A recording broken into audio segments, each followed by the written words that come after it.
లేదు. ఆయనేమో అక్కడ వీడియోలో మమ్మల్ని రమ్మని ఆహ్వానించాడు. అక్కడ అమరవీరుల స్తూపం దగ్గర ఉన్నాడు. కానీ మేము వెళ్తుంటే పొన్నం ప్రభాకర్ గారు ఫోన్ ఎత్తడం లేదు. ఇక్కడ పోలీసు వాళ్ళేమో మమ్మల్ని పోనీయడం లేదు. రింగ్ అవుతుంది. It is not answering. అదే విధంగా ఇప్పుడు లక్ష్మణ్ గారికి ఫోన్ చేస్తాను. పొన్నం ప్రభాకర్ గారు ఎత్తలేదు. లక్ష్మణ్ గారు అరే నన్ను రాలేదు పారిపోయినా తిడుతుండే. నువ్వు చూడు ఇక్కడ తిడుతున్నాడు నన్ను హరీష్ రావు రాలేదని. ఇగో లక్ష్మణ్ గారికి చేస్తున్నా. ఇప్పుడు ఇందాక పొన్నం ప్రభాకర్ గారు ఫోన్ ఎత్తలేదు. ఇప్పుడు గౌరవ మంత్రి లక్ష్మణ్ గారికి కూడా నేను ఫోన్ చేస్తా ఉన్నా. రింగ్ అయితా ఉంది. లక్ష్మణ్ గారు కూడా ఫోన్ ఎత్తడం లేదు. గౌరవ లక్ష్మణ్ గారు పిలిచిన లక్ష్మణ్ గారు ఫోన్ ఎత్తట్లేదు. అక్కడేమో నన్ను పిలిచారు. మేం బయలుదేరితే పోలీసులను అడ్డం పెట్టి ఆపుతున్నారు. లక్ష్మణ్ గారికి ఫోన్ చేస్తే రింగ్ అవుతుంది. లక్ష్మణ్ గారు ఎత్తడం లేదు. పొన్నం ప్రభాకర్ గారు ఫోన్ ఎత్తడం లేదు. చూడండి ఇప్పుడు నెక్స్ట్ అజారుద్దీన్ గారికి కూడా ఫోన్ చేస్తున్నాను. 3 మంత్రులు పిలిచారు. 2 మంత్రులు ఇప్పటిదాకా ఫోన్ ఎత్తలేదు. ఇప్పుడు అజారుద్దీన్ గారికి కూడా నేను ఫోన్ కలుపుతా ఉన్నా. మరి వారికైనా చెప్పి పోలీసులకు చెప్పండి, మమ్మల్ని వదిలిపెట్టండి.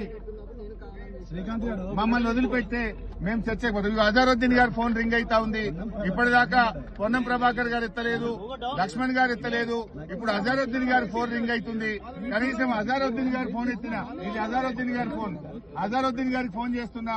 ఒకవేళ అజారుద్దీన్ గారు ఫోన్ ఎత్తితే పోలీసులకు చెప్పండి, మమ్మల్ని వదిలిపెట్టండి, మేము చర్చకు రావడానికి సిద్ధంగా ఉన్నామని. ఇప్పుడు 2 మంత్రులకు ఫోన్ చేస్తే 2 ఎత్తలేదు. 3వ మంత్రి అజారుద్దీన్ గారు ఫోన్ రింగ్ అయితా ఉంది. ఆయన కూడా ఫోన్ ఎత్తడం లేదు. ఒకవేళ అజారుద్దీన్ గారు మీరు టీవీలో చూస్తున్నటువంటి కాంగ్రెస్ నాయకులు అజారుద్దీన్ గారు కూడా ఎత్తలేదు. 3 మంత్రులకు ఫోన్ చేసినాం. మేం బయలుదేరినాం. మీరే ఛాలెంజ్ విసిరారు. మీరే నన్ను రమ్మన్నారు. బయలుదేరి వస్తా ఉంటే మీ పోలీసులను అడ్డం పెట్టుకుని ఇవాళ మమ్మల్ని చర్చకు రాణిస్తలేరు. అంటే కాంగ్రెస్ ప్రభుత్వం తోకముడ్చింది.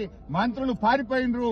మంత్రులు మేమొస్తే వాళ్ళ నిజాలు బయటకు వస్తాయి, వాళ్ళ స్కాములు బయటకు వస్తాయి, వాళ్ళ అవినీతి బయటకు వస్తుందని పోలీసులను అడ్డం పెట్టుకుని ఇక్కడ మమ్మల్ని ఆపుతా ఉన్నారు.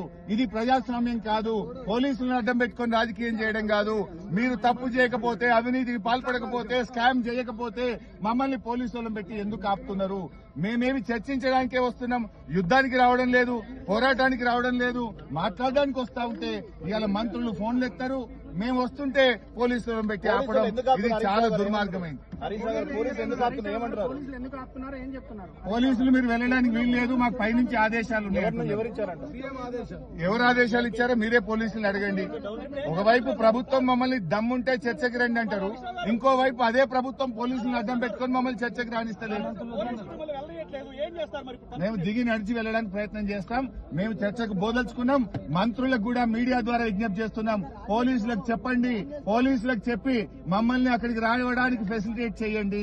పోలీసులకు మీరు చెప్పడం లేదు, పోలీసులను పెట్టి మీరు అడ్డుకుంటున్నారంటే మీరు పారిపోతున్నట్టు, మీరు అవినీతికి పాల్పడుతున్నట్టు.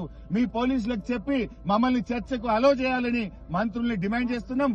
మంత్రులారా మీరు అక్కడే ఉండండి, మేము నడుచుకుంటూ బయలుదేరుతున్నాం. పాదయాత్రలో అయినా అక్కడికి వస్తాం, మీతో చర్చిస్తాం. మంత్రులు చర్చకు ఆహ్వానించారు, మీరు పారిపోతున్నారంట. మేము బయలుదేరితేనే మీ పోలీసులు అడ్డం పెట్టుకుని ఆపుతుంది. ఎవరు పారిపోయినరు? మీరు పారిపోయినరు. మీ పోలీసులు అడ్డం పెట్టుకుని మమ్మల్ని రానియకుండా పారిపోతున్నది మీరు.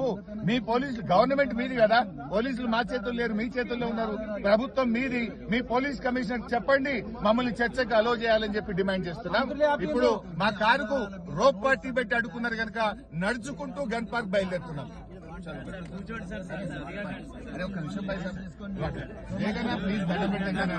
అరే నన్ను తింటున్నాను ఇష్టం ఉన్నట్టు. పొన్నం ప్రభాకర్ గారు ఇష్టం ఉన్నట్టు అంటుండే కాదన్నా. పొన్నం ప్రభాకర్ అని అంటుండే వద్దన్నా.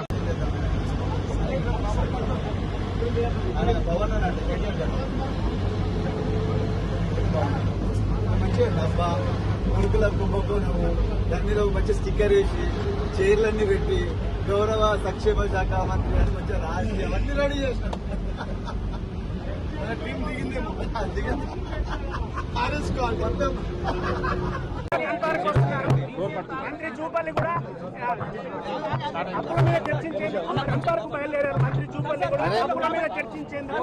మిస్టర్ జూపల్లి, నువ్వు తెలంగాణ భవన్కి వస్తావు, 11 గంటలకు తెలంగాణ భవన్కి వస్తా అంటే అన్ని ఆధారాలతో మేము నీకు శాలువా కప్పి నిన్ను ఆహ్వానించడానికి సిద్ధంగా ఉన్నాం. మరి జూపల్లి గారు మళ్ళా నువ్వు గన్ పార్క్ డ్రామా ఏంది? నిన్న నువ్వే సవాల్ వేసినావు 11 గంటలకు తెలంగాణ భవన్కి వస్తా అన్న జూపల్లి ఎందుకు తోకముచ్చారు?